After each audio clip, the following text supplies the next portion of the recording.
Sili! Sili po kayo dyan! Bili na po kayo ng sili! Bagong bitas lang po ito! Tamang-tama po sa inyong mga lulutuin! Pwede rin pong sausawan! Lagyan niyo po ng toyo at kalamansi! Napakasarap po! Bili na po kayo ng siling labuyo! Lapit lang po kayo mga suki! Yan! Ganyan nga ang pag-aalok ng sili, apo. Nang makuha mo ang atensyon nila. Lolo naman hindi naman po sila bumibili sa atin ng sili. Hindi nga po nila pinapansin yung sigaw ko. Masakit na nga po itong lalamunan ko, kakaalok sa kanila. Isa pa, napapansin ko po na parang umiiwas po sila sa atin.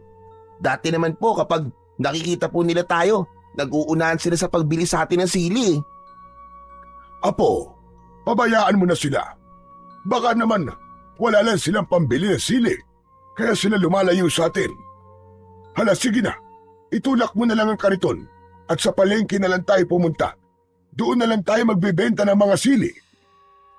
Pero Lolo Jose, kanina pa po ako nagtutulak ng kariton Magpahinga naman po muna tayo. Pagod na po kasi ako. Jesus Mariosep naman na batang ito.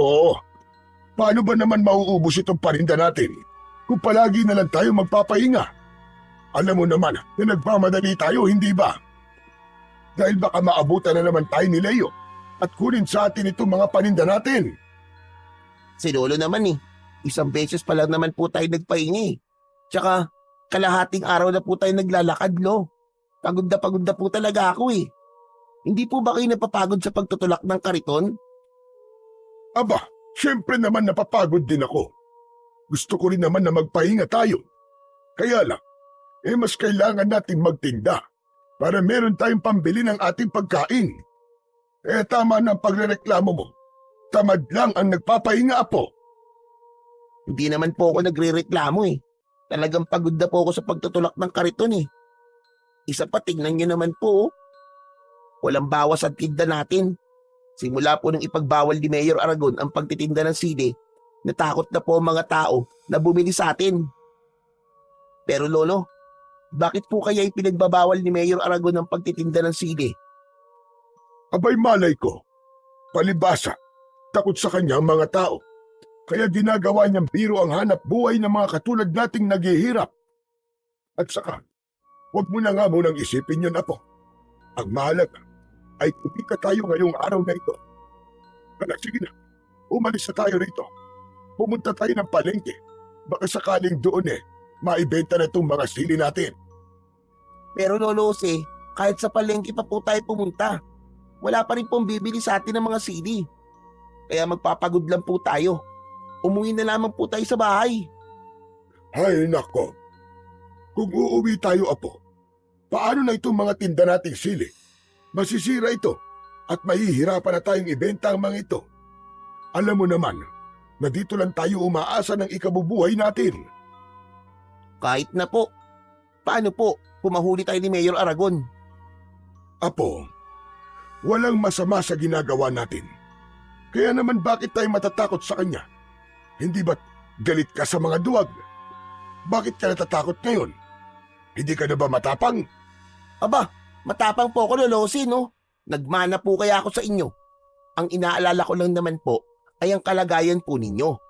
Baka po kasi malaman ni Mayor na nagtitinda rin tayo ng sili. Baka masaktan po nila kayo. Hindi po ba't mainit ang dugo sa inyo ni Mayor Aragon? Dahil hanggang ngayon, ayaw niyo po na ibenta sa kanila ang lupa niyo? Ay nako, pambihira ka naman talagang bata ka, oo. Bakit mo naman pinoproblema ang mga bagay na yun? Abay, problema yun ng matatanda. Huwag mo nang alalahanin yun. Dahil kahit na anong gawin na pagpapahirap sa akin ni Aragon, ay hindi niya makukuha ang mga lupain ko. Aba, minana ko pa yun sa mga magulang ko. Pero, paano po, Lolo? Kung patayin ka po nila, tayo, kagaya ng ginagawa niya na panggigipit sa iba. Wala nang pero-pero. Hindi natin kailangan pag-usapan ng tungkol dyan. Hala, sige na. Magtulak ka na nga ng kariton at mag-alok ka pa ng sili sa kanila. At kapag nakaubos na tayo ng maaga, ay uuwi rin tayo kagad sa bahay at ipagluluto kita ng paborito mong pansit bato. Hala, talaga po, Lolo Jose? Hindi po ba kayo nagbibiro? Mukha ba ako nagbibiro, Buboy? Basta't sumigaw ka pa ng malakas na malakas para marinig nila ang inaalok mong sili. Wala nang nagawa ang may 10 taong gulang na batang si Buboy, kundi ang sumunod sa utos ng kanyang lolose. Paulit-ulit siyang sumigaw ng malakas para mag-alok sa mga tao. Magmula nang ipagbawal ni Mayor Aragon ang pagtitinda ng sili, ay mas nahirapan na silang kumita sa isang araw. Hinala ni Lolo Jose, ginagawa lang yon ni Mayor Aragon para gipitin siya at mapilitan siyang ipagbili ang kanyang lupang sinasaka. Subalit nanindigan ang matanda na kahit na anong mangyari ay hindi nito ipagbibili ang lupang minanapa niya sa kanyang mga magulang. Lalo na at nalaman niya na pagtatayuan yun ng malaking gusali para sa isang malaking pasugalan. Batas ni Mayor Aragon ang nasusunod para silang mga preso sa loob ng baryo ng Garoma. Walang sino man sa kanila ang nakakaalis ng buhay sa lugar na yon. Buhay rin ang kapalit sa oras na lumabag sila sa utos nito. Maya-maya pa ay biglang tumigil sa pagsigaw si Buboy nang makita ang pangkat ni Leo. Nakangisi ang mga ito na humarang sa tulak niyang kariton. Aba. Talagang matigas ang ulo niyo, Lolose, ah. Hindi ba't nagbaba na kami ng ordinansa na bawal nang magtinda ng sili sa baryo ito? Hindi ba kayo marunong sumunod sa utos, ha? O baka naman gusto niyo pang ipakaladkad ko kayo sa mga tauhan ko at ipakulong sa presinto? Ganun ba ang gusto niyo? Presinto? Presinto ba kamo? Wala nang presinto sa lugar na ito dahil kayo na ang batas dito, hindi ba? Talagang kami ang batas sa baryo ito, tanda. Kaya dapat matuto kang sumunod sa ipinapatupad namin batas. Ngayon, kung makikipagmatigasan ka sa amin, hindi kami magdadalawang isip na ipakulong kayo ng apo mo sa kulungan. Kasama ng mga kagaya mo na matitigas din ang ulo. Bakit, Leo? Hindi pa ba sapat ang mga ipinakulong niyo nung nakaraan na araw na walang ibang kasalanan kundi ang magtinda para sa kanilang pamilya? Aba, mahiya naman kayo. Pulis ka pa naman. Wala sa batas ang nagbabawal sa pagtitinda ng sili. O baka naman, kayo ang dapat na makulong dahil sa mga pinaggagawa ninyo. Ang dahil ito, makakahanap din kayo ng katapat. At kapag dumating ang araw na yon, ako mismo magtitirik ng kandila para sa kamatayan ninyo. Abat, matigas ka, tanda. Baka gusto mo masaktan. Walang tao na gugustuhin na masaktan, Leo. Nagtitinda lang naman kami ng sili ng apo ko. Walang masama roon, hindi ba? Hindi rin naman kami nakakaabala sa inyo. Kaya't anong dahilan? Anong meron sa sili at ginagawa niyo ito sa amin? Talaga bang inuubos mo ang pasensya ko, hatanda? Wala kang karapatan na magtanong sa akin. Hindi ang pagtitinda ng sili ang pinag-uusapan dito. Kundi kung paano kayo sumunod sa batas ni Mayor Aragon. Natatay ko, naiintindihan mo? At kami ang batas dito. Kung ayaw mo sumunod, pues, mapipilitan kaming itapon ang paninda nyo at sirain ang kariton nyo. Hindi na hinintay ni Leo na sumagot si Lolose. Agad nitong sinipa ang kariton, kaya't napunta yon sa gitna ng kalsada. Hindi pa nasiyahan ng isa sa mga tauhan ni Leo. Bigla na lang nitong binuhat at itinaob ang kanilang kariton. Sumambulat sa kalsada ang paninda nilang mga sili. Dahil sa ginawang yon ng mga tauhan ni Leo, nagsimulang magbulungan ang mga tao. Baka sa mukha ng mga ito ang takot at pag-aalala na baka saktan ng mga ito ang maglolo. Bagay na hindi naman nagustuhan ni Buboy, kaya't hindi na siya nakatiis. Inawat niya ang mga pulis habang nakaharang sa unahan ng nakataob na kariton. Tama na! Tigilan niyo na to! Ang sama niyo! Ang sama-sama ninyo! Wala kayong puso! Hindi kayo mga tao. Nagtatrabaho kami ng marangal. Bakit nyo itinapon ang parinda namin mga sili? Pabayaan mo na sila, Apo. Halika, tulungan mo na lamang akong damputin ang mga sili. Pero Lolo Jose, mali po ito. Pababayaan nyo na lang po ba silang gawin sa atin to? Di nyo man lang po ba ipagtatanggol ang sarili nyo? Hindi po sila ang batas sa lugar na ito at hindi rin po nila pag-aari ang baryong ito. Kaya wala po silang karapatan na pagbawalan po tayo sa pagtitinda ng sili. Ano ka mo?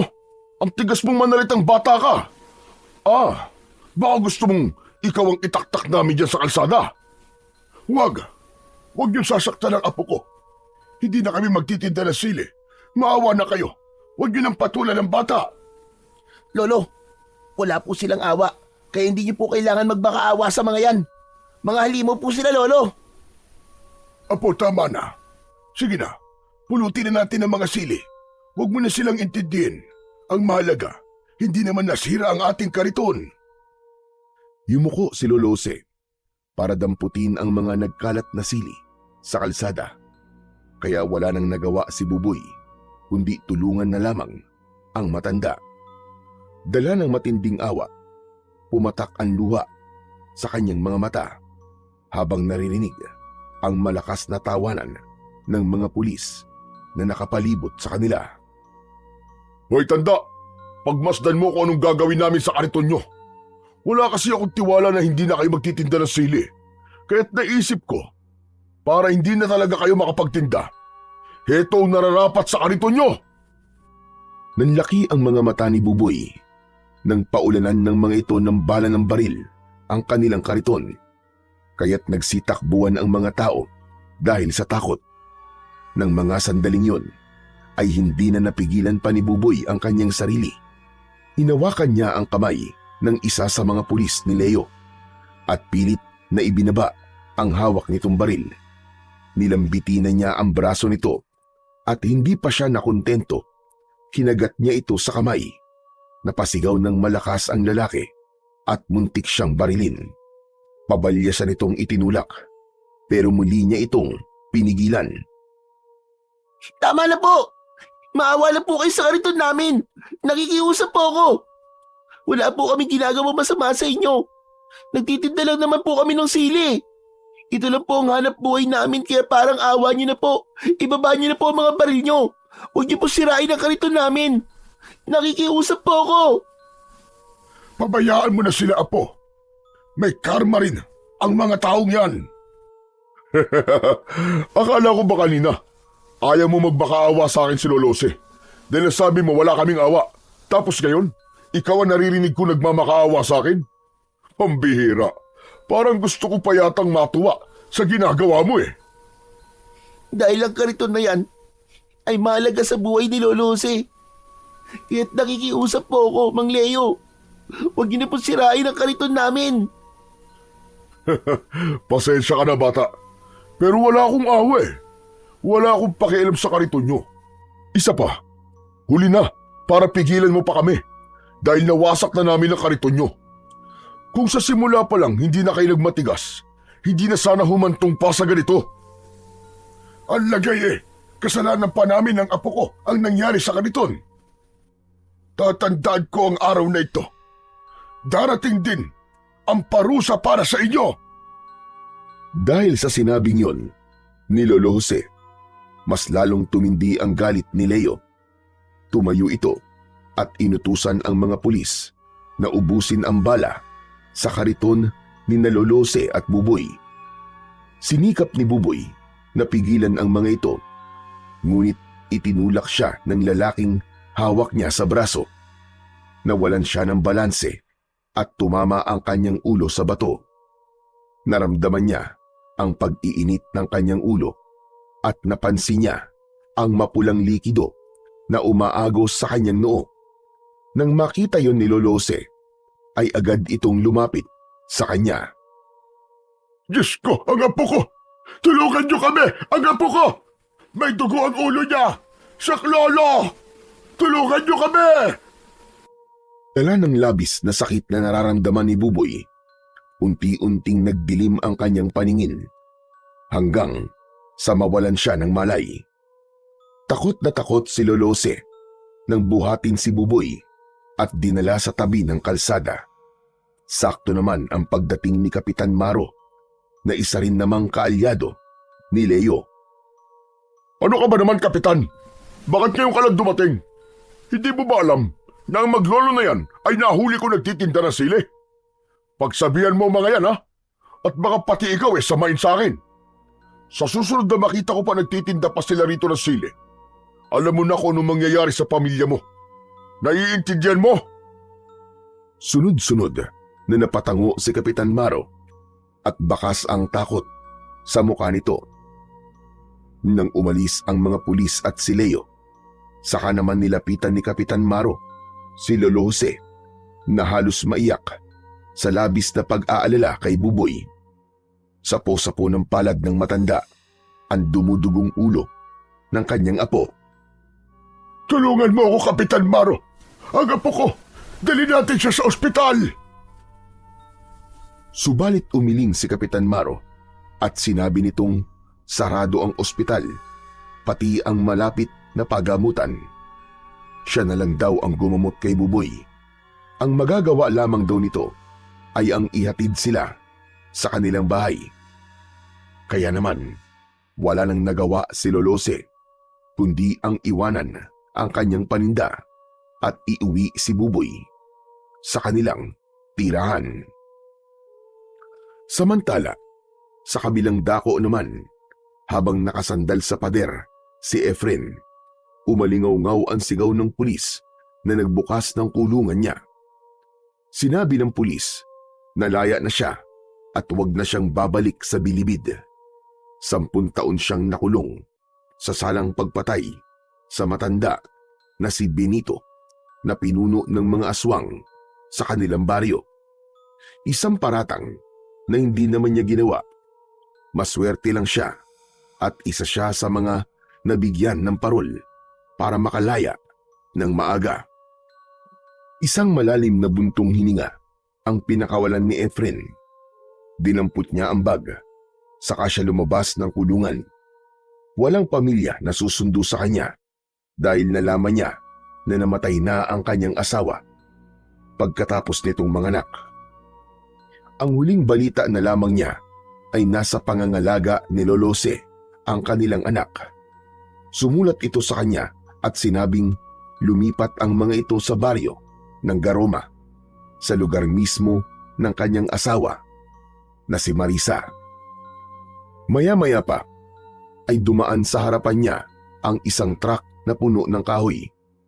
Kinausap niya ang driver at tamang-tama ang biyahe nito ay doon din sa baryo na pupuntahan niya.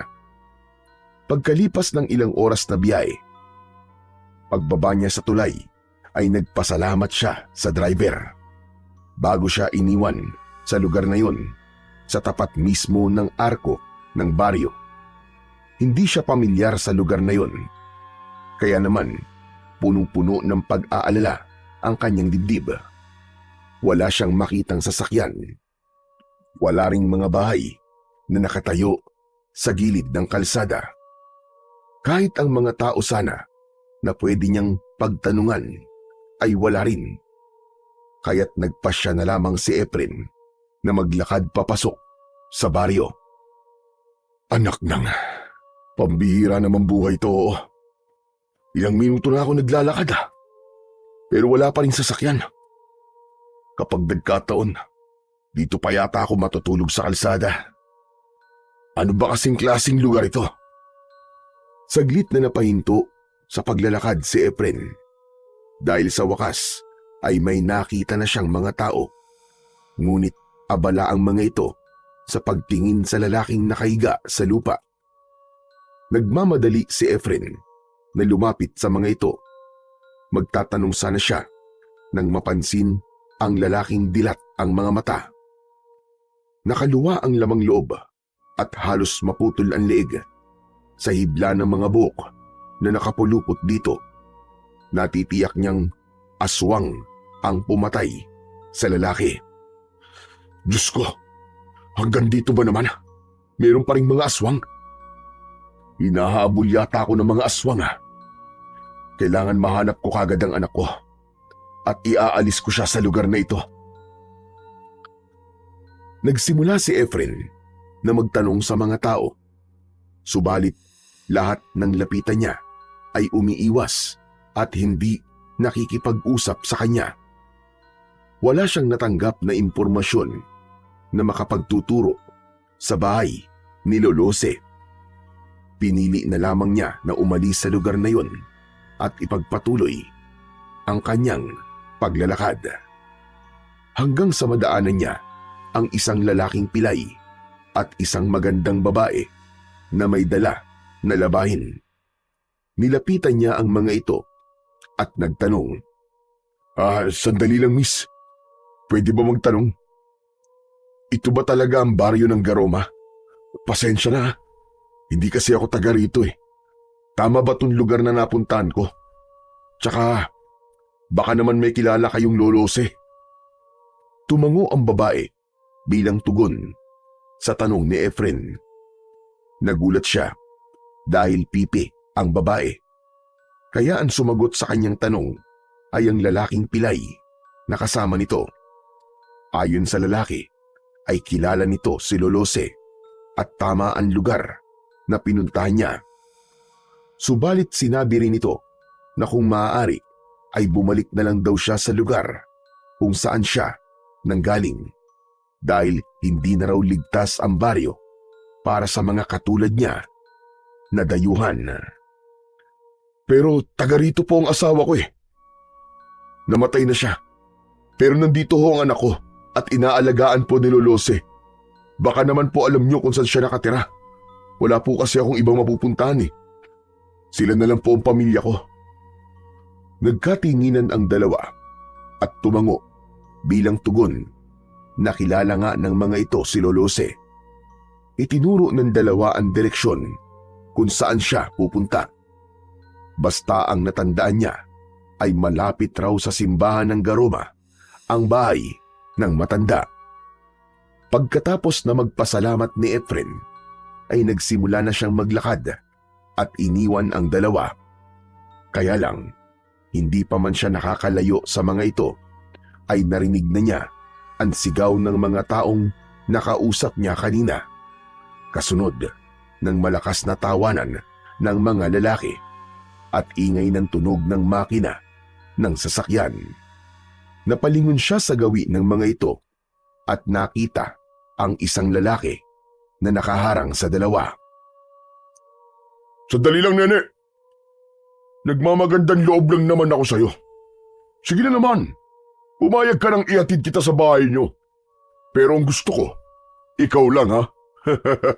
Iwan na natin ang pilantod mong ama. Nakita ni Efren ang pag-iling ng babae sa lalaking may mahabang buhok at may 4 na kasamang mga lalaki na nakasakay sa sasakyan na pangpulis. Nagtatawanan pa ang mga ito na parabang gumamit pa ng ipinagbabawal na gamot. Sige na naman, nene. Gusto mo bang mapahiya ako sa mga barkada ko, ha? Gusto mo ba yun?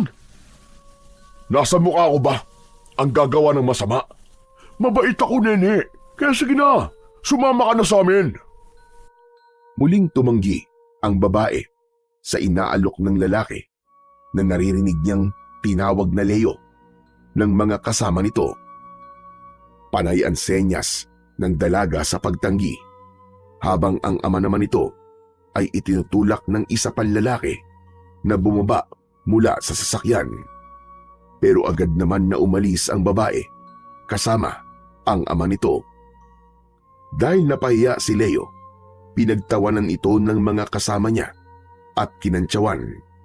Kaya hindi na nakatiis ang binata at hinabol nito si Nene.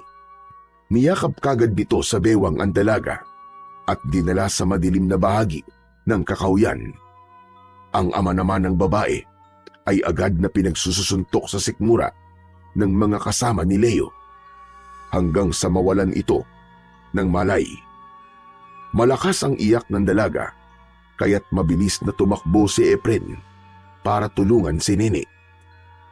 Nadatnan niya na pinagtutulungan ng mga lalaki na pagsamantalahan ang dalaga na kahit sa kabila ng kapansanan nito ay sinikap pa rin itong manlaban at magpumiglas.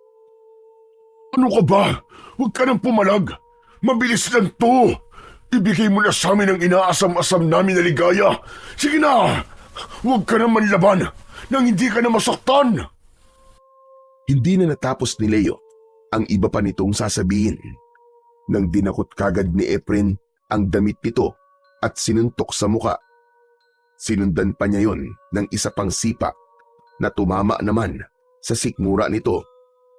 Bumagsak ito sa lupa habang namimilipit sa labis na sakit. Ang isa naman na lalaki na nakatayo ay binato ni Efren ng dala niyang bag. Tumama yun sa muka ng lalaki at bumagsak din ito sa lupa, habang ang natitirang dalawang lalaki na sumugod sa kanya ay sinalubong naman niya ng tig-isang suntok sa muka. Bumagsak ang mga ito sa tabi ni Leo. Sakto yun na sinusubukan ni Leo na muling bumangon, pero dahil nadaganan ito ng dalawang kaibigan, muli itong bumagsak sa lupa habang nagmumura. Lintik! Sino ba nakialam sa atin? Ano ba? Bumangon kayo! Suburin nyo! Uling umatake kay Efren ang mga tauhan ni Leo. Naiwasan niya ang suntok at gumanti siya ng sipa sa muka ng mga ito. Sa muling pagbagsak ng dalawa sa lupa, sumugod si Leo sa kanyang kinaroroonan, pero sinalubong niya ito ng isang suntok sa muka at isang sipa na tumama naman sa dibdib nito. Muli itong bumagsak sa lupa nang makita niya na hindi agad makakabangon ang mga ito. Sa kanya binalingan ang dalaga na umiiyak habang nakahiga sa damuhan. Inalalayan niya itong tumayo at inilayo sa mga lalaki. Sa sobrang galing ni Efren sa pakikipaglaban ay walang nagawa ang pangkat ni Leo. Sinubukan pa ni Leo na bumangon at dumukot ng liyabe sa bulsa, pero wala itong nagawa sa bilis ng paa ni Efren. Halos pasadsad sa lupa na muling bumagsak si Leo. Umalsik ang liyabe nito at hindi kagad nakabangon. Huhugot sana ito ng baril, pero maagang nasipa ni Efren ang kamay nito. Naagaw niya yon at itinutok sa muka ni Leo. Sige, subukan mo.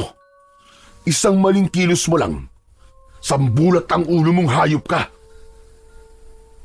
Nakita ni Efren na dahan-dahan na rin na bumubunot ng baril ang mga kaibigan nito, pero agad na nagpaputok ng baril si Efren. Tumama yun sa lupa sa pagitan ng hita ng isang lalaki, kaya nahinto ang pagtatangka nitong lumaban. Isang pagkakamali nyo lang. Katapusan na maliligayang araw nyo, mga jablong buwang. Tignan ko lang kung magamit nyo pa yung mga kargada nyo kapag sinubukan nyo pang gumalaw. Sige, subukan nyo! Dahil sa bantang yun ni Efren, bumakas ang takot sa mukha ni Leo na natututukan niya ng baril sa mukha.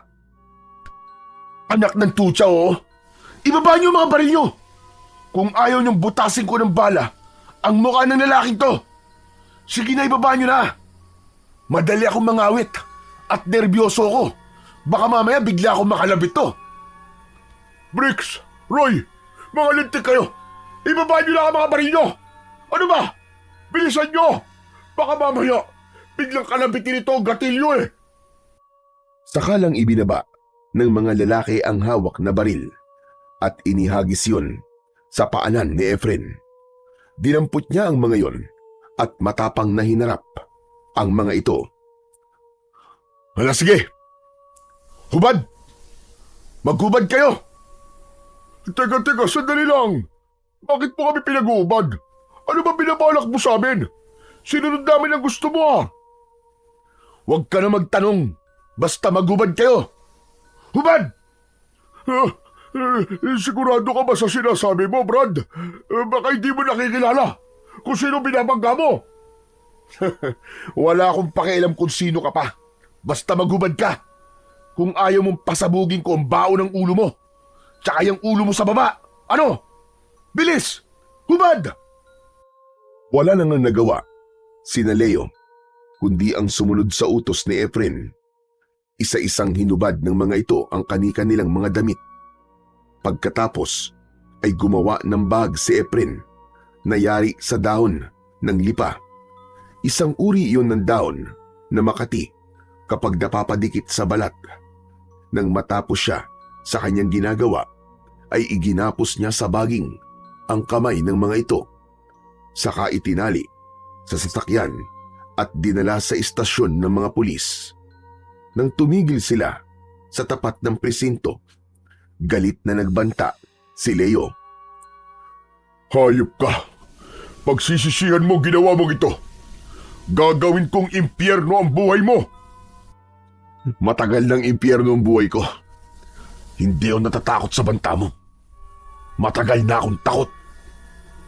Kaya sige, lakad! Isuko niyo ang mga sarili niyo at aminin niyo ang ginawa niyo kay Nene. Mapapahiya ka lang. Walang mangyayari sa pagdala mo sa amin dito. Kaya't simulan mo ng magdasal dahil ito na ang magiging katapusan mo. Saad ni Leo habang namimilipit ito sa labis na kati. Napansin din ni Efren na namumula ang balat nito dahil sa mga pantal sa katawan. Maya-maya pa ay lumapit si Efren sa mga pulis na sumalubong sa kanila. Chief, magandang hapon po sa inyo. Nandyan po ba ang hepe nyo? Sumagot ang isang pulis na hindi nakauniforme, ngunit may baril at tsapa sa bewang. Sinabi nitong nasa loob ng presinto. Sinamahan sila nito sa loob kasama si Nene at nadatnan niya ang lalaking nakaupo sa lamesa. May hawak itong papel habang seryosong nakatingin doon. Narinig niya na binanggit nito ang lupa ng mga taong hindi pa rin umaalis sa lupang pag-aari nito. Biglang natigil ito sa pagbabasa nang tumingin sa gawi ni Efren. Oh, ano yon? Anong kailangan nyo? May mga nahuli po akong mga lalaki. Muntik pong pagsamantalaan si Nene. Balak po sana niya magreklamo. Gusto niya po na makausap si Hepe. Ako ang hepe dito at ako rin ang mayor ng baryong ito. Ano ba sadya mo sa akin? Dala ko po mga lalaking muntik na magsamantala sa dalagang to. Ang kanya namang ama ay nasa sasakyan at wala pa ring malay hanggang ngayon dahil binugbog po ng mga lalaking yun. Tumayo ang lalaki na nakilala niya sa pangalan na Mayor Aragon. Sa unang pagkikita pa lang nila ay naramdaman niya ang kakaibang bigat sa presensya nito. Kaya mas tinatagan niya ang kanyang loob at sinalubong ang matalim nitong tingin. Ang inaalala lang niya ay ang dalagang kanina pang takot na takot at gusto nang umalis. Para bang ayaw nitong magreklamo sa mga lalaking muntik nang manggahasa sa kanya. Lalo na nang biglang nagsalita si Mayor Aragon. Madali naman akong kausap eh. Lalo na sa mga inargabyado ng anak kong si Leo. Kaya pala malakas ang loob ni Leo eh. Dahil mayor palang tatay niya. Hindi ang pagiging tatay at mayor ko ang pinag-uusapan dito, kundi ang reklamo ng dalagang dinala mo rito. Sa tingin ko, hindi ka taga rito, kaya hindi ka natatakot sa akin.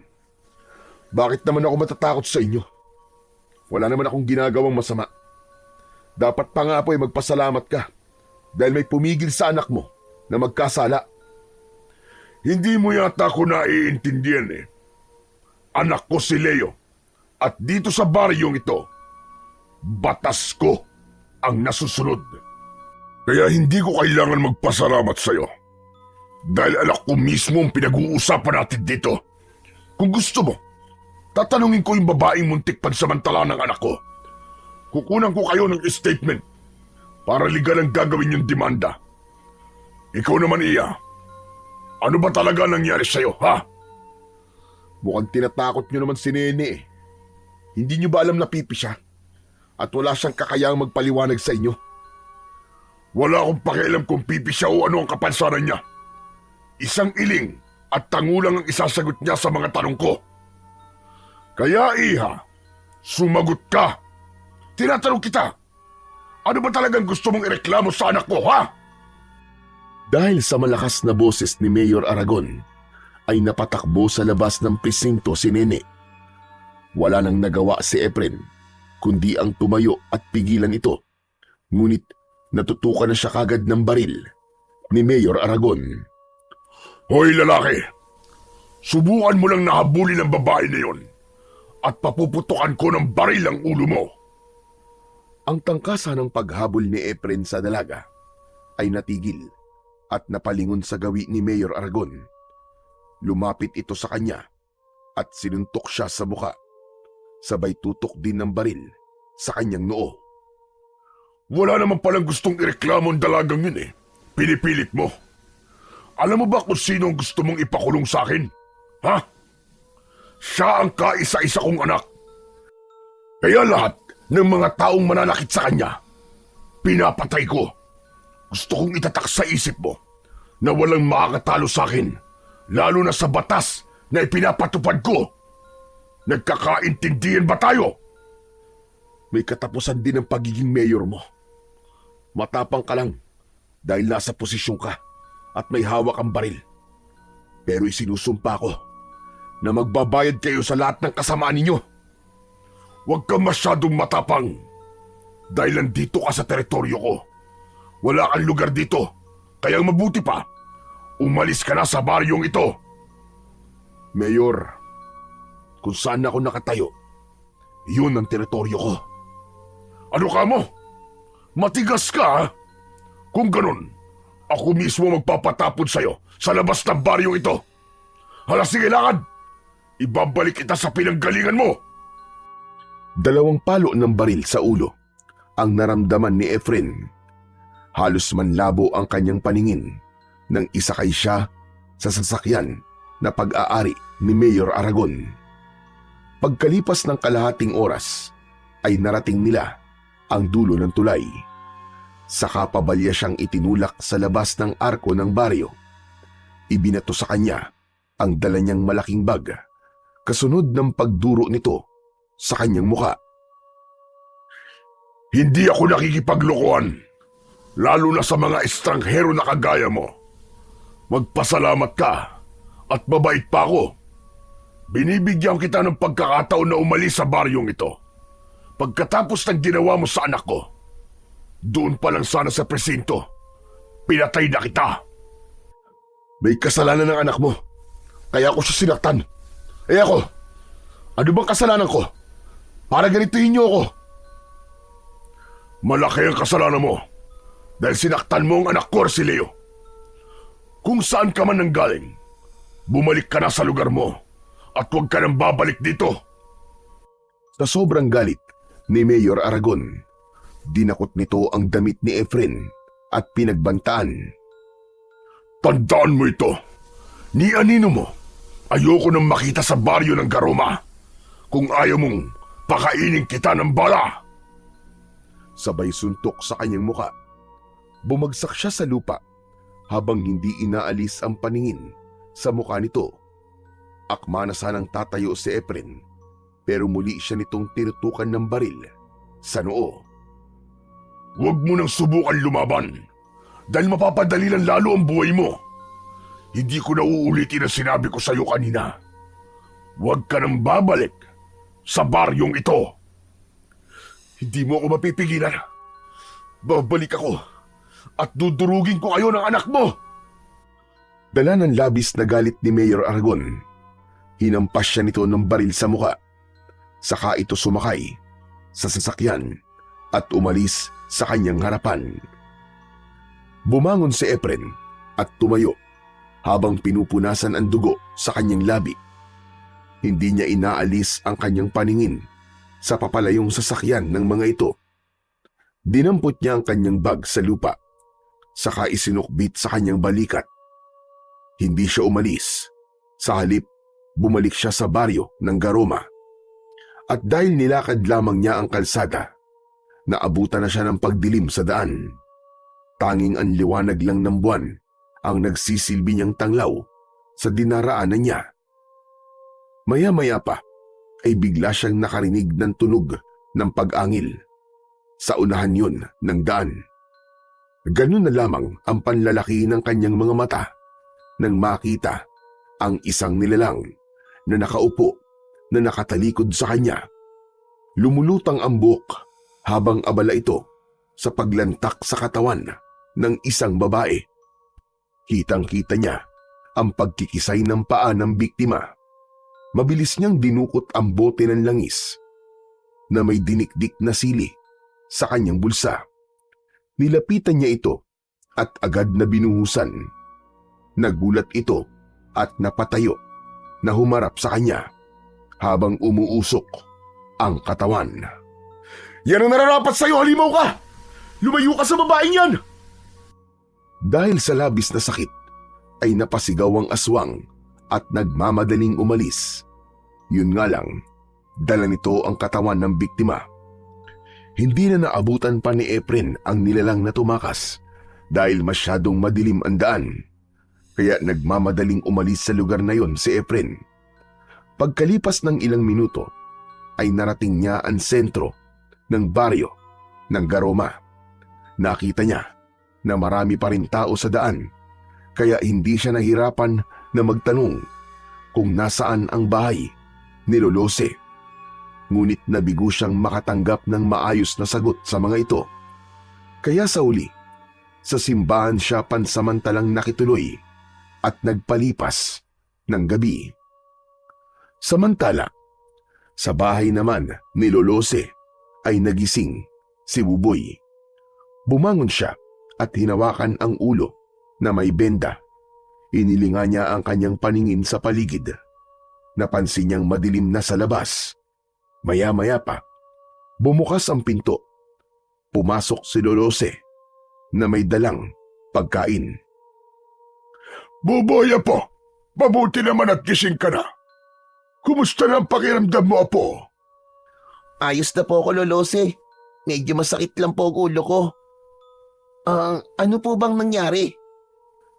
Ayun, nawalan ka ng malay kanina. Mabuti na lamang at mababaw lang ang sugat mo sa ulo. Pasensya na po kayo, Lolose, ha? Oh, bakit ka naman humihingi ng pasensya? Kasi po, hindi ko kayo naipagtanggol kanina eh. Tapos, yun nga, nawalan pa po ako ng malay. Nakakahiya po sa inyo. Dahil pakiramdam ko po, naging mahina po ako sa harap ng maraming tao. Siguro po ang tingin nila sa akin ngayon eh, isang duwag. Ay nako, Diyos ko naman ang batang ito. Sino ba nagsabi sa'yo na isa kang duwag? Hindi mo ba alam na natakot si Leo kanina? Kaya ayon, nagmamadali silang umalis. Ano? Totoo po? Natakot po sila sa akin kanina? Oo, kaya huwag ka nang malungkot, Apo. O heto, kumain ka na. Ipinagluto kita ng paborito mong pansit bato. Biglang nawala ang mga alalahanin sa isip ni Buboy nang makita ang umuusok na pansit, habang si Lolo Jose naman ay tahimik na nakatingin sa bata. Pagkalipas ng ilang sandali ay biglang narinig ng matanda ang boses ng lalaki na nagtatawag sa labas. Nagpaalam sa kanya si Lolo Jose at hinarap nito ang tao sa labas. Mula sa loob ng silid ni Buboy ay dinig na dinig niya ang pinag-uusapan ng mga ito. Naghatid ito ng masamang balita na pinatay raw ang mag-asawang abogado. Natagpuan daw ang lalaki sa gilid ng kalsada. Wakwak ang tiyan, nagkalat ang laman loob sa paligid at nasasakal ng mahabang buhok sa leeg. Habang ang babae naman ay hindi pa raw natatagpuan dahil sa dugo na nagkalat sa lupa, kaya naman natitiyak na raw ng mga tao na patay na rin ito.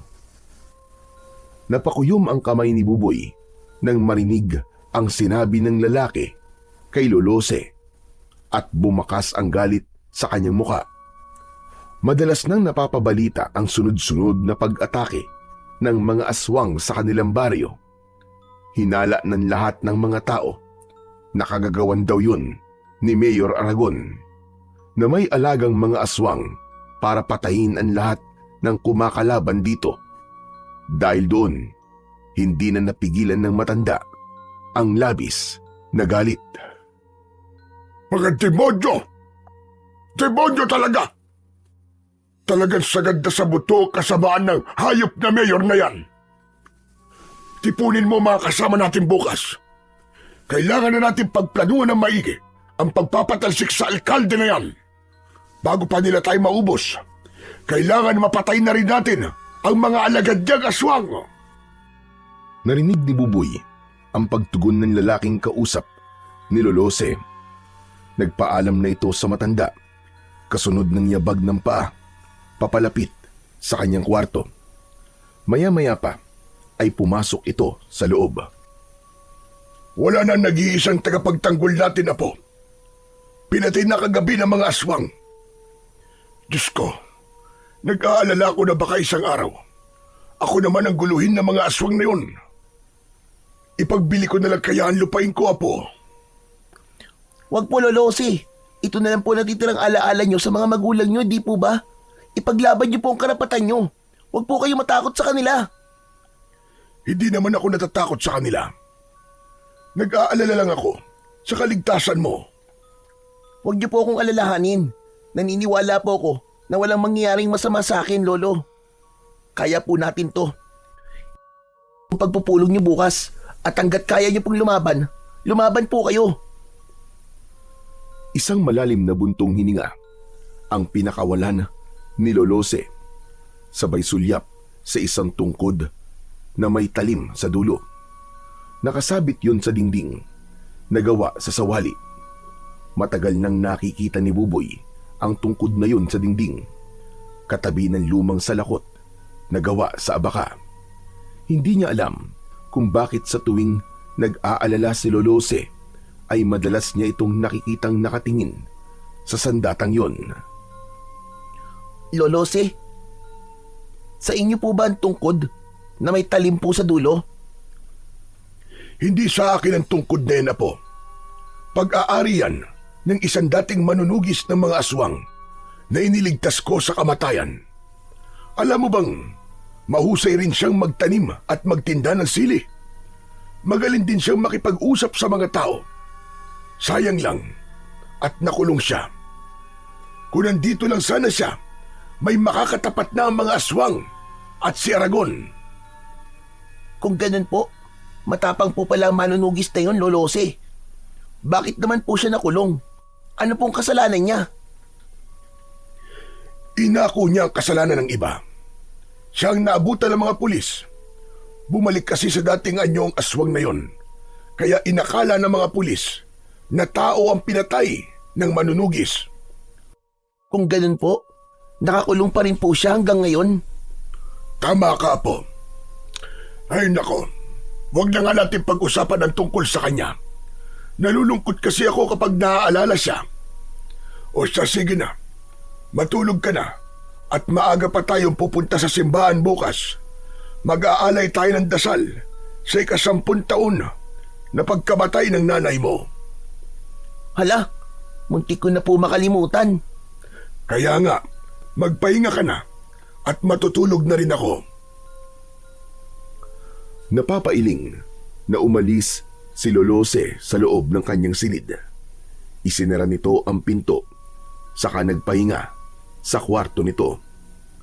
Habang si Buboy naman ay muling nahiga at ipinikit ang mga mata hanggang siya ay makatulog. Kinabukasan ay maagang nagising ang maglolo.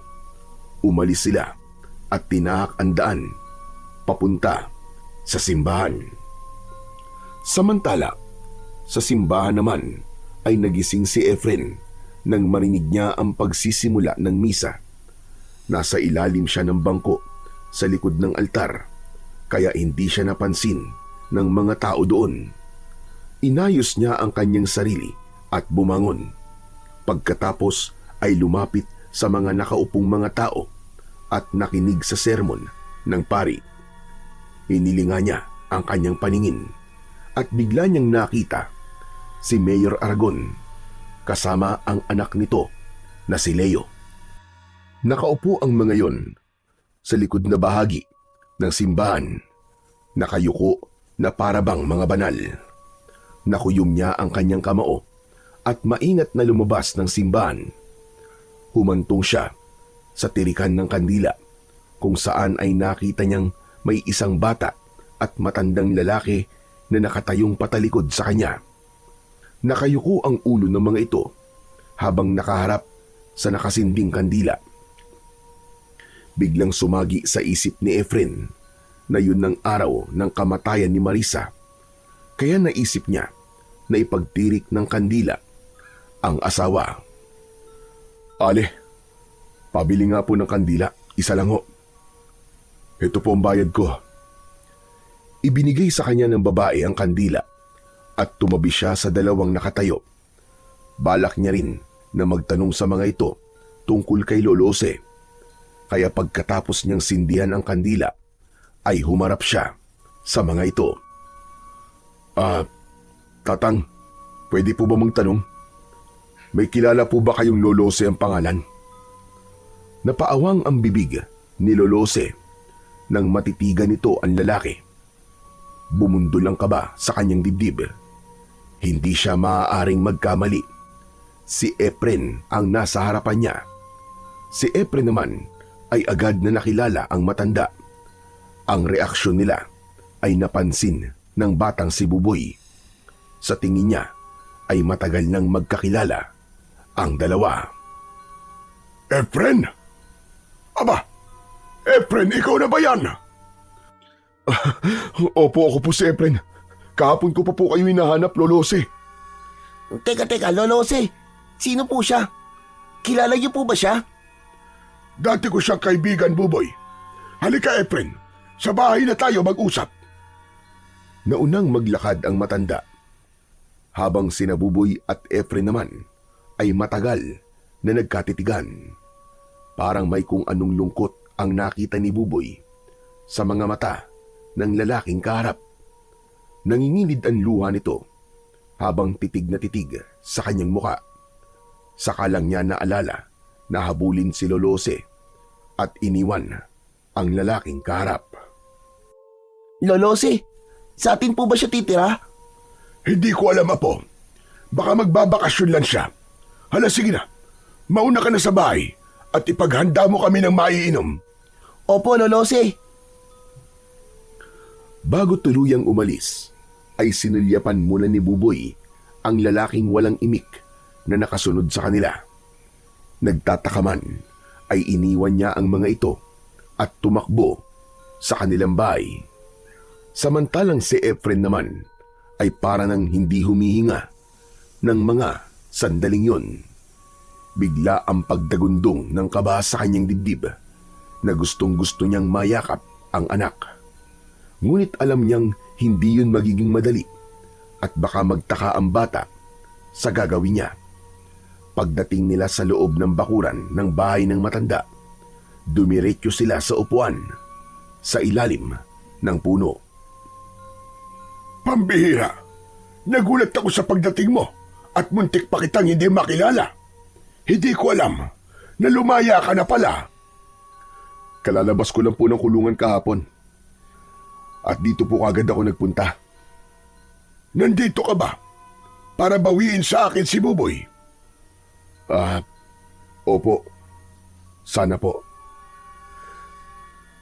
Hindi na ako magpapaligoy-ligoy pa. Napamahal na sa akin si Buboy at hindi ko alam kung paano ko ipagtatapat sa kanya ang tungkol sa iyo. Alam ko naman po yun. Pero sa tingin ko po, ay kailangan ko na pong ilayo ang anak ko sa lugar na to. Hindi yun magiging madali, Efren. Walang sino man ang nakakalabas dito ng buhay.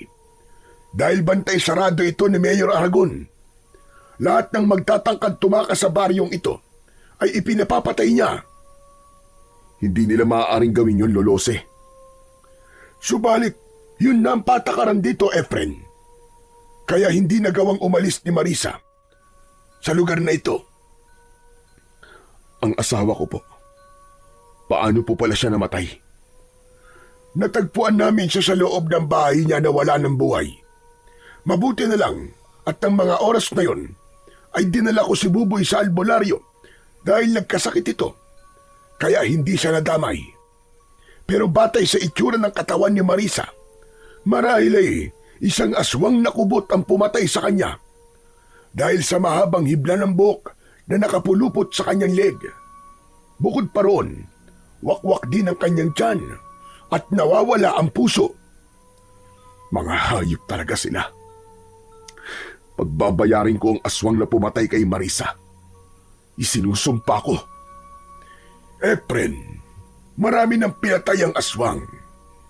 Kailangan namin ng kagaya mo para mabigyan mo rin ng hustisya ang nangyari sa asawa mo. Nakahanda po akong tumulong, Lolose. Nag-aalala lang po ko para kay Buboy. Baka malaman niya ang nangyari sa kanyang ina. Kaya nga, hanggang ngayon ay hindi ako nagkikwento tungkol kay Marisa. Pero hindi magtatagal, malalaman at malalaman niya rin ang tungkol sa nangyari sa kanyang ina.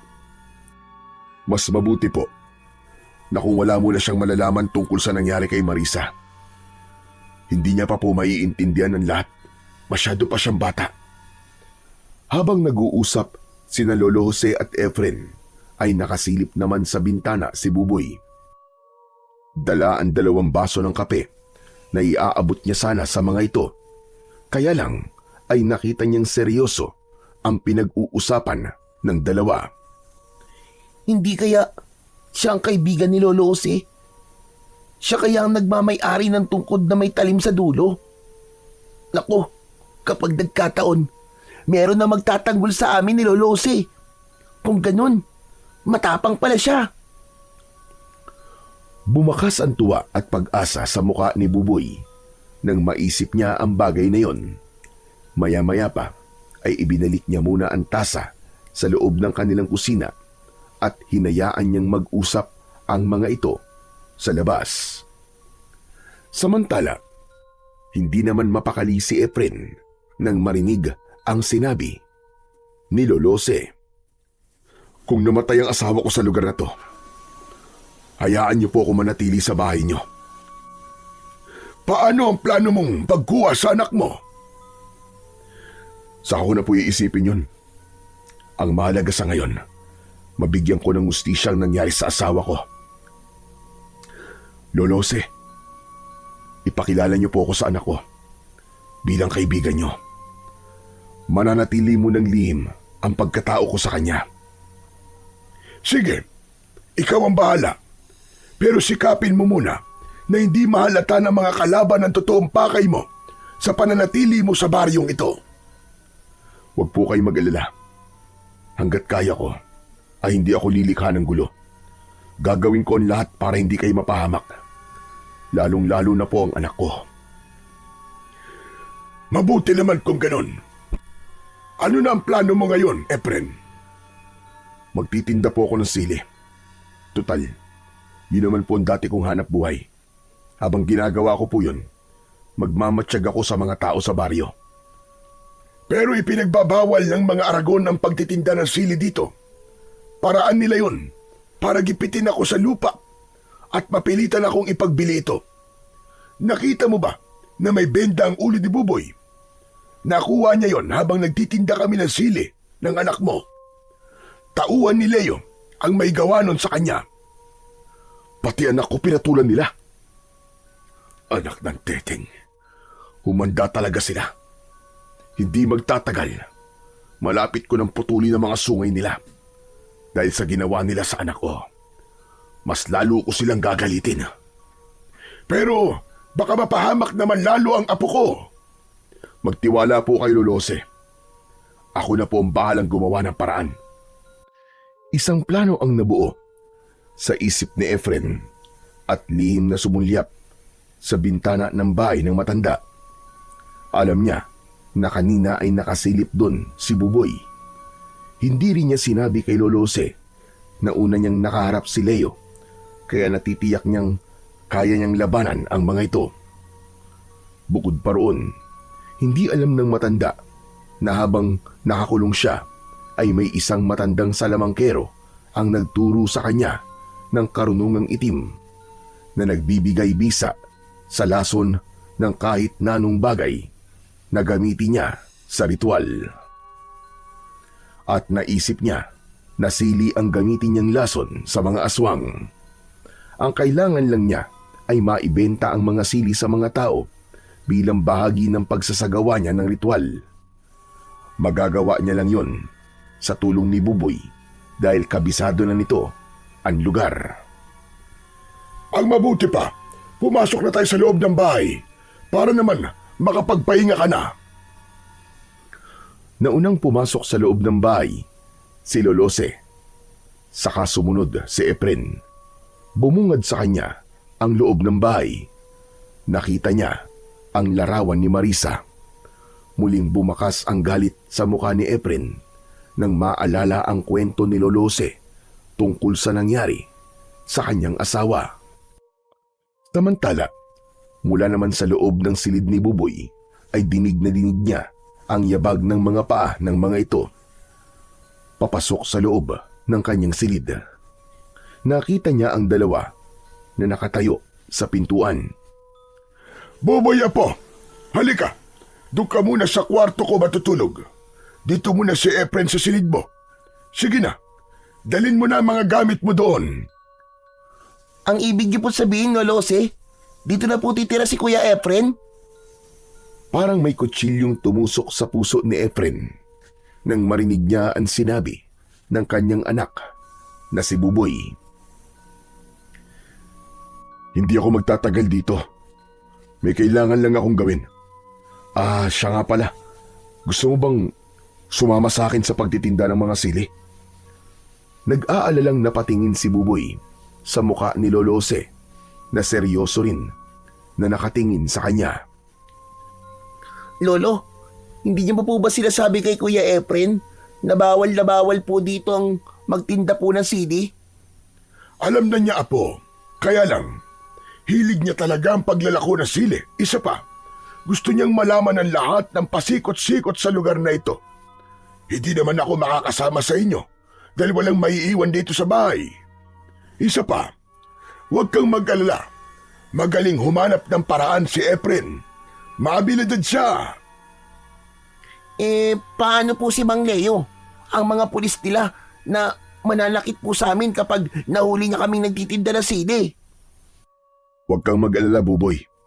Sisiguraduhin ko na ligtas ka at hindi ka mapapahamak. Ayos ba yun? Sige po. Sasama po ako sa inyo. Dala ng tuwa ay yumakap si Buboy sa bewang ni Efren. Nagkaroon tuloy siya ng pagkakataon para mayakap ng mahigpit ang kanyang anak. Malungkot naman na lumabas si Lolose. Hinayaan itong mapagsolo ang mag-ama. Sige po, Lolo Efren. Magpahinga na po muna kayo. Para po mamaya, magtitinda na po tayo ng sili. Kaya lang, nasira po ang kariton namin eh. Sinira po ng mga walang niyang pulis ni Mang Leo. Ako na ang bahala sa kariton. Marunong naman akong gumawa nun eh. Nang matapos mag-usap ang dalawa, saka lang umalis si Buboy. Naiwan si Efren sa loob ng kwarto ng anak. Pinagmasdan niya ang mga gamit nito. Pero mas napukaw ang kanyang atensyon sa tungkod na nakasabit sa dingding. Ibinaba niya ang kanyang bag. Sa kanilapitan ang tungkod. Hinawakan niya yon. Kaya hindi niya namalayan na nasa likod na pala niya si Lolose. Iningatag ko mga yan, Efren. Dahil alam ko na balang araw ay muli ang sasayad sa iyong mga kamay. Panahon na para tapusin ang pag-asik ng lagim ng mga aswang sa baryong ito. Bigyan niyo pa po ako ng sapat na panahon. Kailangan ko lang po ng konting oras para sa mga plano ko. Ikaw ang bahala. Kaya kita kinausap ngayon ay dahil gusto kong malaman mo na madaling makuha ang loob ni Buboy. Kung magpapakita ka ng katapangan sa kanya, mapapadali ang pagtanggap niya sa iyo bilang ama niya. Matapang ang anak mo, Efren, at yun ang minana niya sa ugali mo. Ngunit sa sandaling magpakita ka sa kanya ng kahinaan o kaduwagan, ituturing kanyang isang kaaway. Sinasabi niyo po bang unti-unti kong kunin ang loob niya sa pamamagitan ng pagpapakita ng katapangan sa kanya? Oo, Efren, para hindi ka mahirapan. Sige na, magpahinga ka na muna. Huwag mo na munang isipin ang kariton. May mahihiraman naman ako. Sige po. Maraming salamat po sa inyo, Lolose. Nang umalis si Lolose, ay nagpahinga muna saglit si Efren sa katre ng kanyang anak, habang nananatiling nakatingin sa bubong. Pagkalipas ng isang oras, ay bumangon si Efren. Nagpalit siya ng damit. Nang matapos sa ginagawa, ay lumabas siya ng kwarto. Nakita niyang naghihintay sa kanya si Buboy sa tabi ni Lolose. Nakangiti ito at handa nang magtinda ng mga sili. Kanina ko po kayo iniintay, Kuya Efren. Nanghiram na po kasi si Lolo ng kariton sa kapitbahay namin eh. At nahihanda ko na rin po ang mga paninda natin na sili. Ganun ba? Sige, lumakad na tayo. Mabuti pa nga. At kanina pa akong kinukulit ni Buboy na puntahan ka na sa silid mo. Tama-tama lang ang oras na ito para maglako ng mga sili. Basta't kapag natalaw nyo ang pangkat ni Leo, umiwas na muna kayo para wala ng gulo. Lolo, ngayon pa po ba kami iiwas? Kasama ko na po ang tao magtatanggol sa atin.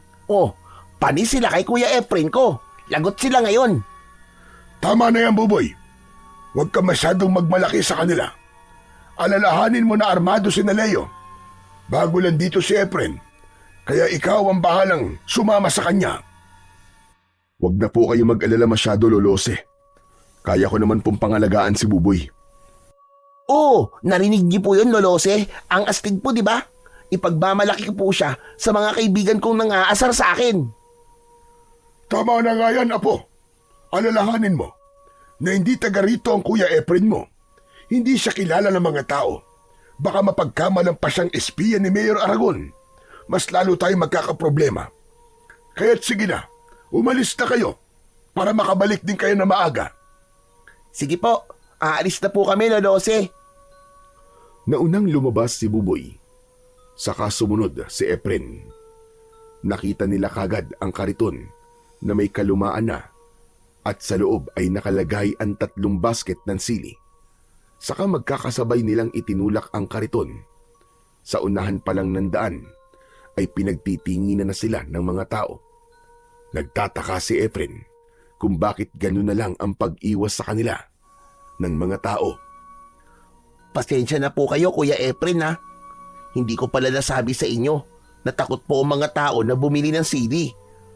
Ayaw po kasi nilang lumabag sa batas po ni Mayor Aragon. Hindi maaari. Kailangan mapilitan sila na bumili sa atin ng sili. Kahit 5 tao lang na magbibigay ng barya kapalit ng sili. Bakit po natin sila pipilitin, Kuya Efren? Ano po bang gagawin niyo po sa barya?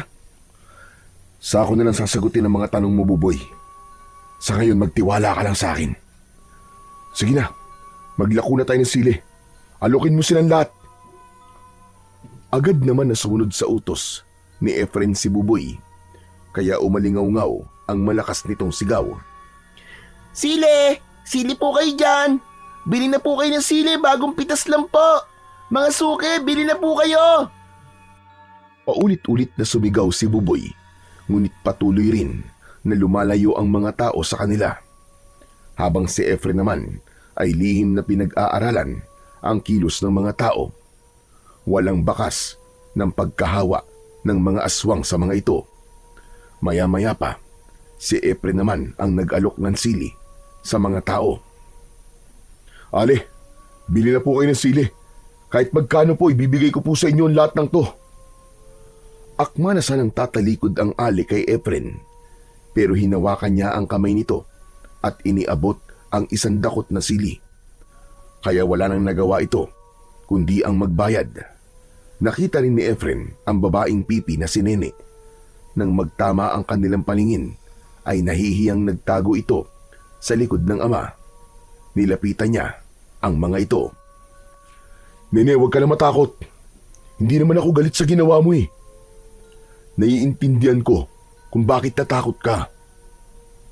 Huwag mo lang isipin ang mga nangyari. At teka, siya nga pala. Nahanap ko na pala si Lolo Jose. Salamat sa inyo ni Mang Pidring ha. Dahil sa sinabing yun ni Efren, bumili ang mga ito ng sili sa kanila. Mabilisan ang kanilang ginawang pagpapalitan. Kaya ang mga nakakitang tao ay mabilis din na lumapit sa kanila at bumili rin ng mga sili. Makakatulong po sa inyo mga sili. Kung totoo pong may aswang na kubot sa lugar na to, malakas na pangontra ang sili sa kanila. Dahil sa mga sinabi ni Efren, nagunahan sa pagbili ng mga sili ang mga taong naroroon, habang si Buboy ay hindi makapaniwala na ganun kabilis mauubos ang kanilang paninda. Mahusay sa pakikipag-usap ang kaibigan ng kanyang lolo. Kaya naman, ginanahan na rin siya sa paglalako. Nang konti na lang ang natitira sa basket, ay hindi nila inaasahan. Nahihintuan sila ng sasakyan ng mga pulis at nagmamadaling bumaba mula roon ang 4 na lalaki, kasama si Leo. Sa una ay hindi nito napapansin si Efren at si Buboy kagad ang nilapitan nito. Agad na dinakot ni Leo ang damit ni Buboy. Ang tigas talaga ng pagbumukha mong bata ka no? Hindi ba't sinabi kong hindi ka na magtitinda ng sili sa baryo ito? Hindi ka ba talaga marunong madala, ha? Hoy, bitiwan mong bata, pare. Wala siyang laban sa'yo. Dahil sa pagkakahawak ni Efren sa kamay ni Leo, ay nabaling ang atensyon nito sa kanyang muka. Hindi nito kagad naalala ang muka niya, pero nang lumapit ang isa sa mga kaibigan nito at sinabi na si Efren ang taong bumugbog sa kanila, biglang bumakas ang galit sa muka ni Leo. Kaya nalaman ni Buboy na talaga palang matapang si Efren. Binitiwan ni Leo si Buboy at dinakot nito ang suot na damit ni Efren. Sandali! Tutukan niyo ng baril ang batang yan. May gusto lang akong ipamukha sa hayop na ito. Tignan mo nga naman ang swerte, ano? Kung talagang para sa'yo, kusang lumalapit sa'yo. Pagkatapos magsalita ni Leo, ay 2 suntok kagad ang tumama sa muka ni Efren habang binunutan siya ng baril na nakatutok sa kanyang noo. Hindi makaganti si Efren dahil hawak si Buboy ng mga tauhan ni Leo. Bumundol ang kaba sa kanyang dibdib dahil naunahan siya ni Leo at makikita ni Buboy kung paano siya matatalo sa laban. Maya-maya pa, isang pagpalo naman ng baril ang tumama sa kanyang muka, kaya't bumagsak siya sa lupa. Kuya! Kuya Efren, bumangon ka! Bumangon ka, kuya! Huwag kang papatalo! Lumaban ka sa kanila! Ngunit hindi lumaban si Efren. Tinanggap niya ang lahat ng suntok ni Leo. Lumapit na rin ang 2 kasama ni Leo at pinagtulungan siya ng mga ito na bugbugin sa harap ng batang si Buboy at ng mga taong nagulat sa mga nangyari. Habang ang isang tauhan ni Leo ay nakatutok pa rin ang baril sa sintido ni Buboy. Konting pagkakamali lang niya, buhay ng kanyang anak ang nakataya. Ano? Siraulo kang hayop ka? Matapag ka? Huh. Yung dahon na ipinambalot mo sa akin, punong-puno ng langgam. Ngayon, tignan naman natin kung sino ang lalanggamin ngayon. Isang suntok sa dibdib ang tumama kay Efren. Ganon din ang ginawa sa kanya ng iba pa nitong mga kasama. Umubo siya ng pagkalakas-lakas na may kasamang dugo. Hanggang sa dumugo na rin ang labi at ilong ni Efren. Isang bagay na masakit para sa kanya. Lalo na nang magtama ang kanilang paningin ni Buboy. Baka sa mukha nito ang labis na pagkadismaya. Hindi pa nasiyahan si Leo at hinagis si Efren sa kariton. Kasama niyang bumagsak sa lupa ang mga natirang sili at kariton. Gumuhit ang sakit sa kanyang katawan at hindi niya magawang gumanti sa mga ito. Si Buboy naman, habang pinanonood niya kung paanong bugbugin ng mga tauhan ni Leo si Efren, umagos ang masaganang luha sa kanyang mga mata. Naniwala siya na matapang ito. Akala niya kaya siyang ipagtanggol nito, pero nagkamali pala siya. Parang gusto niyang maglaho ng mga sandaling yon. O ano? Tayo! Matapang ka, di ba? Lumaban ka! Ano? Nasaan ngayon ang tapang mong hayop ka? Akala mo, kalilimutan kong ginawa mo sa amin, hayop ka? Sige, tayo! Lumaban ka! Ipakita mo ang lakas mo! Laban! Bawat salita na lumalabas sa bibig ni Leo ay sinasabayan yun ng sipa sa tagiliran ni Efren. Ni hindi siya makapagsalita. Naramdaman niya na pumikit na ang isa niyang mata, kaya hindi niya na halos makita ang mga kalaban. Sumusuntok siya sa hangin kasabay ng malakas na tawanan ng mga kasama ni Leo. Ano? Laban? Wala dyan ang kalaban mo! Nandito lang sa tabi mo! Dito! Ubod lakas na suntok sa dibdib ni Efren ang tumama mula sa kamao ni Leo. Tuluyan na siyang bumagsak sa lupa. Ano? Laban pa! Tayo! Magsuntukan tayo maghapon! Nasaan ang yabang mo ngayon, ha? Ano? Kaya mo raw ako eh! Ano? Halos mandilim ang kanyang paningin sa labis na sakit sa kanyang katawan. Hindi pa nakontento ang mga ito at hinampas pa siya ng baril sa likod. Kaya wala na siyang ibang paraan kundi palihim na usalin ang isang orasyon na magpoprotekta sa kanyang katawan. Kaya nang akma na sanang papaluin siya ng baril sa ulo, biglang nanigas ang kamay ng lalaking papalo sana ng baril sa kanya. May kung anong malakas na puwersang hindi nakikita na pumipigil sa kamay ng lalaki, kaya't bumagsak ito sa lupa.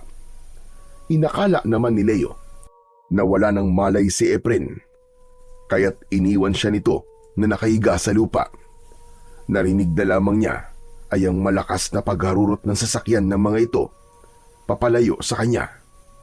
Dala ng matinding awa ni Nene at Mang Pidring, inalalayan siya ng mga ito na tumayo. Sa pagkakataong yun, nakita niya si Buboy na ayaw lumapit sa kanya. Buboy! Buboy! Duwag! Duwag ka! Duwag! Habang sinasambit yun ni Buboy, ay papalayo ito ng papalayo sa kanya. Iniwan siya nito sa gitna ng kalsada. Para bang dinurog ang puso ni Efren nang marinig ang sinabi ng anak na duwag ang tingin sa kanya. Dahil sa labis na sama ng loob ni Buboy, mabilis niyang tinahak ang daan pabalik sa kanilang bahay. Nadatnan niya si Lolose na naglilinis ng kanilang bahay at bakuran. Oh, Apo! Bakit umuwi ka kagad? Nasaan ang Kuya Efren mo? Bakit hindi mo kasama? Tumigil sa pagtakbo si Buboy at umiiyak na hinarap si Lolose. Nagsinungaling po kayo sa akin, Lolose! Nagsinungaling po kayo sa akin! At sabi niyo po matapang si Kuya Efren, pero nagpabugbog lamang siya sa mga tauhan ni Mang Leo. Mahina siya, Lolo. Mahina siya. Isa siyang duwag. Wala siyang kwenta. Niloko niya tayo. Aba, baka naman nagkakamali ka lang, Apo. O di kaya natutukan ka ng baril kaya hindi siya lumaban. Kahit na ano pa po sabihin niyo, Lolo Jose, hindi na po ako maniniwala sa inyo. Dahil ang totoong matapang kapag nasaktan, lumalaban. Pero siya, wala siyang ginawa. Hinayaan niya pong bugbugin siya ng mga taong yun. Nakakahiya siya sa mga tao. Ako pa naman ang kasama niya. Isa siyang duwag! Isa siyang duwag! Tuluyan nang hindi napigilan ni Buboy ang galit at mabilis siya nagkulong sa loob ng kwarto. Ang buong akala niya ay meron ng taong magtatanggol sa kanila, ngunit nagkamali pala siya. Pagkalipas ng ilang minuto ay narinig niya na dumating si Efren, kausap si Lolose. Lolose, si Buboy po. Nasaan po siya? Hayaan mo na muna si Buboy. Hindi ko alam kung bakit ganun na lang ang galit niya sa'yo. Alam ko ang ginawa sa'yo ni Leo. Pagpasensyaan mo muna ang ginawa sa'yo ng mga hayop na yun. Alam ko kung kailan ang araw nila. Nagawa ko na po ang unang hakbang, Lolose. Pagsisisihan nila ang ginawa nilang pagpapahiya sa akin. Lalo na nasa harapan ni Buboy. Buong araw na nagkulong ang batang si Buboy sa silid ni Lolose. Habang si Efren naman ay nagpunta sa kakahuyan, naghanap siya ng ilog na pwede niyang paglinisan ng katawan.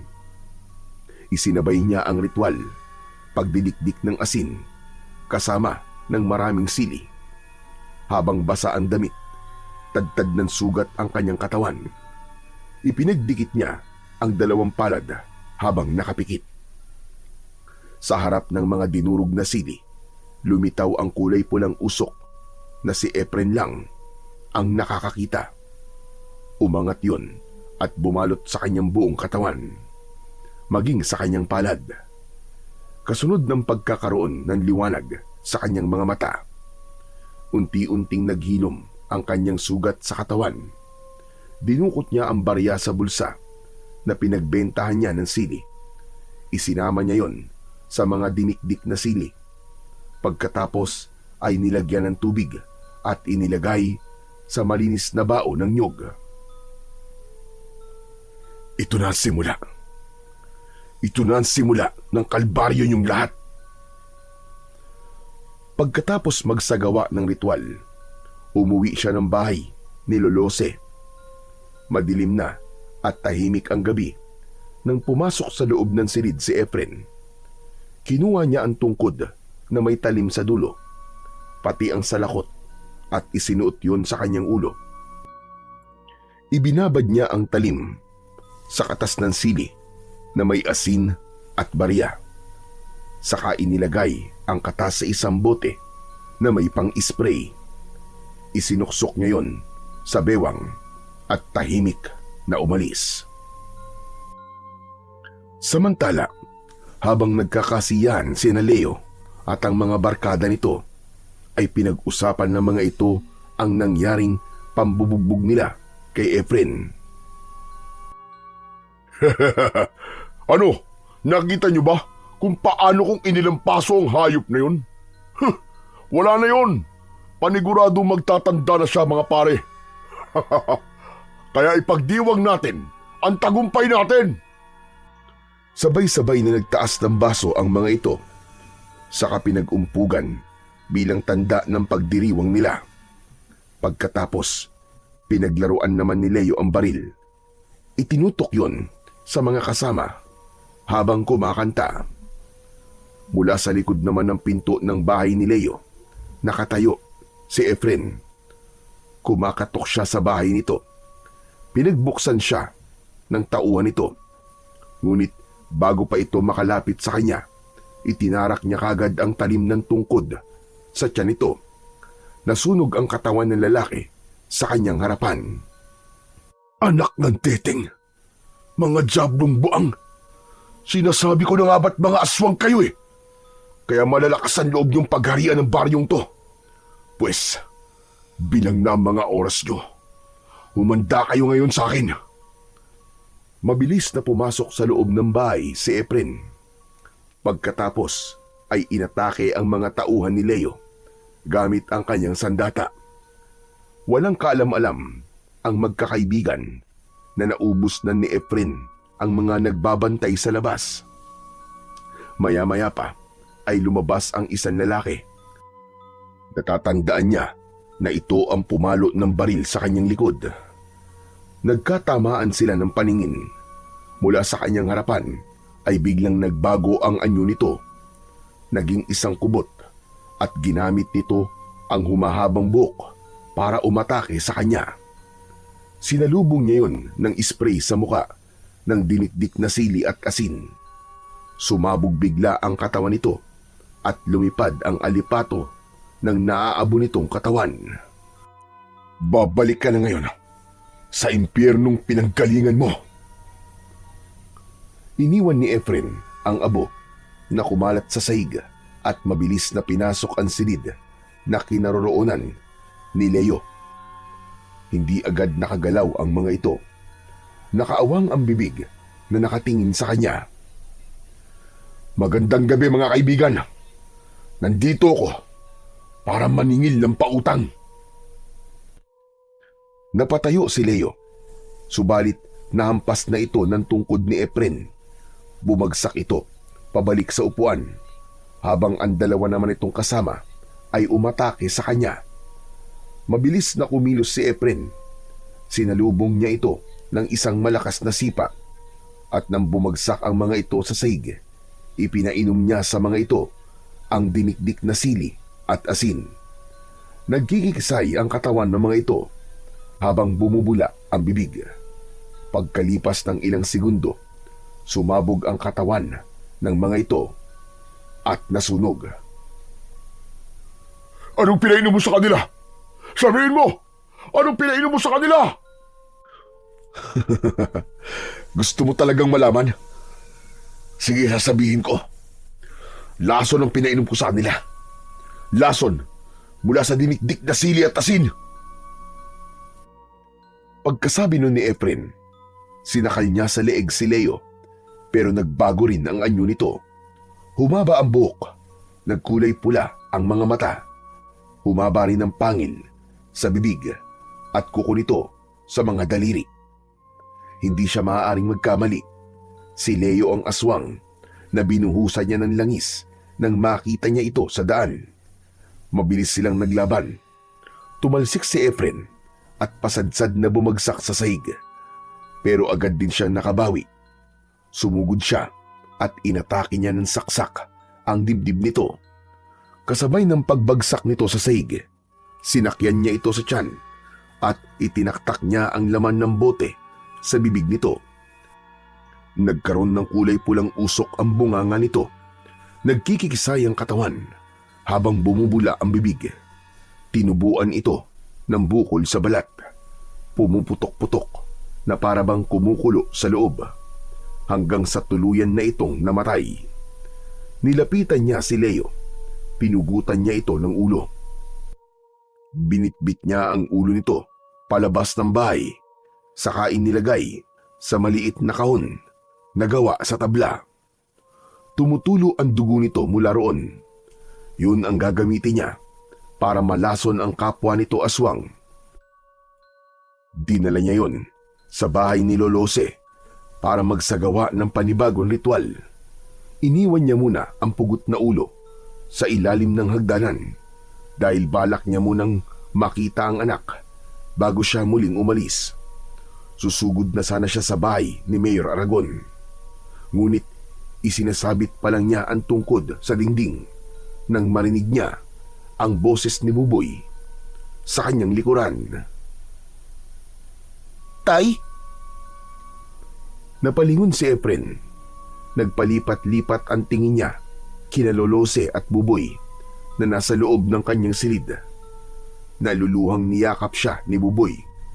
Punong-puno ng kasabikan na niyakap din niya ng maigpit ang kanyang anak. Habang nasa ganong sitwasyon sila, ipinaliwanag ng matanda ang nangyari kung paanong nalaman ni Buboy na siya ang ama nito. Nang mawala sa paningin ko ang tungkod na may talim sa dulo, patinaan sa lakot mo, tuluyan ang gumaan ng kalooban ko. At sa labis na kaligayahan ko, hindi ko natiis na hindi ipagtapat kay Buboy na ikaw ang tunay niyang ama. Ipinagtapat ko na rin sa kanya ang nangyari sa kanyang ina. Tay, patawarin niyo po sana ako ha. Patawad po. Kung nagalit po ako sa inyo. Hindi anak, wala kang kasalanan. Ako ang nagkulang sa iyo. Kaya ako ang dapat na humingi ng tawad sa iyo, anak. Sana, matuldo ka na talaga ang kasamaan ni Mayor Aragon. Alam mo ba kanina, habang wala ka at nagpupulong kami ng mga kasama ko, pinaulanan niya ng bala ang mga taong nakikisa sa akin at pinagbantaan niya ako na kapag hindi pa kami umalis bukas, susunugin niya ang bahay ko. Tulungan mo ko, Efren. Ikaw na lang ang maaasahan namin na magtatanggol sa amin. Tulad doon ang sinabi ko nung una, nakahanda po akong tumulong sa inyo. Hindi ako makakapayag na gawin nila sa inyo yon. Bumitaw si Efren sa pagkakayakap kay Buboy at kinausap ito. Anak, dito ka lang ha. May kailangan lang akong tapusin. Samahan mo muna rito ang lolo mo. Sasama po ako sa inyo, Tay. Alam ko na po na si Mayor Aragon ang pumatay kay nanay. May nakakita po sa kanya habang nagbabago po ang anyo niya bilang isang aswang na kubot. Nakita raw po ni Mang Pedring kung paano po niya pinatay si nanay. Napatingin si Efren kay Lolose. Tumango ang matanda at hinawakan siya nito sa balikat. Nasa likod mo lang kami, Efren. Malaki ang may tutulong ng anak mo sa gagawin mo. Isa pa, gusto ko rin magpasalamat sa pag-ako mo sa kasalanan ko noon. Kahit kailan po, Lolose, ay hindi po ako nagsisi sa pag-ako ko sa kasalanan nyo. Ginawa ko po yun dahil sa pagkakaligtas nyo sa buhay ko. Gulat na napaangat ng paningin si Buboy nang marinig ang sinabi ni Lolo Jose sa tatay niyang si Efren. Teka. Kung ganun po, si Lolo Jose po ang totoong pumatay sa pinuno ng mga aswang at inako lamang ni tatay ang kasalanan niyo? Pero bakit po? Paano pong nangyari yun? Dahil napatay niya ang aswang habang inililigtas niya ako. Kung hindi dahil sa kanya, Buboy, baka patay na ako ngayon. Isa pa, siya ang lolo ni Marisa, ang nanay mo. Kaya hindi ko hahayaan na makulong siya ng dahil sa aswang na muntik nang pumatay sa akin. Nanlaki ang mga mata ni Buboy nang marinig yun mula sa kanyang ama. Hindi siya makapaniwalang magkadugo sila ng matanda. Patawarin mo ko, Apo. Hindi ko sinasadyang itago sa iyo ang buong katotohanan. Ngayong alam ko na kung sino ang pumatay sa asawa ko. Humanda sila. Matitikman nila ang pait ng ganti ko. Ano na ang plano mo ngayon, Efren? Kung bukas sila kikilos, uunahan ko sila, Lolose. Sasama po ako sa inyo, Tay. Ipag-iiganti ko rin po ang nangyari kay nanay. Payagan niyo po ako. Pero anak, masyado mapanganib to para sa'yo. Efren, sige na. Isama mo na si Buboy. Kabisado niyan lugar. Teka, saan ba ang balak mong pumunta? Doon po, sa mansyon ni Mayor Aragon. Ipapadala ko sa kanila ang pugot na ulo ni Leo. Ibubuhos ko sa ulo ng anak niya ang katas ng lason ng dinikdik na sili at asin at barya. Sa sandaling makita nila ang laman ng kahon, lahat ng makakakita sa pugot na ulo ay makakalanghap ng lason mula sa singaw ng sili. Ako po ang gagawa ng paghatid ng kahon sa mansyon, Tay. Gusto ko pong makita kung paano pong masaktan ang hayop na Mayor Aragon na yun sa pagkawala ng kanyang anak. Nang maranasan naman niya ang sakit na naranasan ko nang malaman kong ginawa niya sa nanay ko. Tama si Buboy Efren. Malaki ang may tutulong ni Buboy sa paglusob natin sa mansyon nila. Wala na ngang nagawa si Efren, kundi ang pumayag sa gusto ni Buboy. Pagkatapos na magsagawa ng plano at ritual ni Efren, nagsimula na silang maglakad papunta sa mansyon. Nalaman naman ni Buboy na tanging ang aswang nakubot lamang ang malalason ng amoy na ginawa ng kanyang ama. Kaya tiwala siyang hindi siya malalason kahit dala niya pa ang kahon. Samantala, si Lolo Jose naman ay nagsama ng ilang mga tao na sasama sa kanila sa pakikipaglaban. Dala ng mga ito ang matutulis na si Bat, Itak, at si Buboy naman ay ang dinikdik na asin na may sili at barya. Habang si Efren naman ay ang tungkod na may talim sa dulo. Pagkarating nila sa tapat ng mansyon ay maraming tao. Parang may kasiyahan ang mga ito. Tahimik na pumasok sa loob ng mansyon si Buboy. Dala ang kahon na nakabalot pa sa papel na pangregalo. Nagpanggap siya na bisita sa mansyon, kaya't hindi siya napapansin ng mga tauhan ni Mayor Aragon. Narinig niya ang usapan ng mga ito. Maraming salamat sa pagdalo sa kaarawan ng anak ko si Leo. Pasensya na kayo at wala pa siya. Siguro nasa barkada na naman niya. Pero maiba tayo. Asahan ninyo na mabibili ko na at maibibigay sa inyo ang lupa ni Lolo Jose. Nakipagkamay si Mayor Aragon sa dalawang negosyanteng kausap nito, kaya hindi nito napapansin si Buboy na nakatayo sa gitna ng bulwagan. Hindi niyo makukuha ang lupa ni Lolo Jose. Kaya kalimutan niyo na ang ipinangako sa inyo ni Mayor Aragon. Teka, paano ka nakapasok dito? Ilabas ang batang ito! Sandali lang, Mayor Aragon. Nagdala kasi ako ng regalo para sa inyo. Isang munting handog na kabayaran sa pagpatay niyo sa nanay ko. Inihagis ni Buboy ang kahon kay Mayor Aragon at nasambot nito ang kahon. Nagtataka na pinaikot-ikot ang bagay na yon at mabilis na binuksan. Pagbukas ay tumambad kagad sa paningin ni Mayor Aragon ang pugot na ulo ng anak.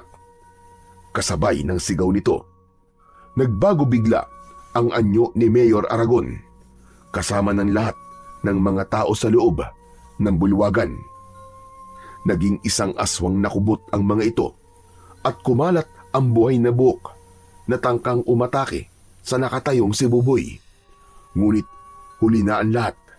Nalanghap na ng mga ito ang amoy ng sili, kaya isa-isang tumumba ang mga tauhan nito habang bumubula ang bibig. Nagkikisay ang katawan at agad na nasunog. Hayop ka! Magbabayad kang bata ka! Sino pumatay sa anak ko? Ako! Ako ang pumatay sa anak mo! Anak ka ng teteng! Pinatay mo ang asawa ko si Marisa. Kulang pang kabayaran ng buhay ng anak mo sa buhay ng asawa ko!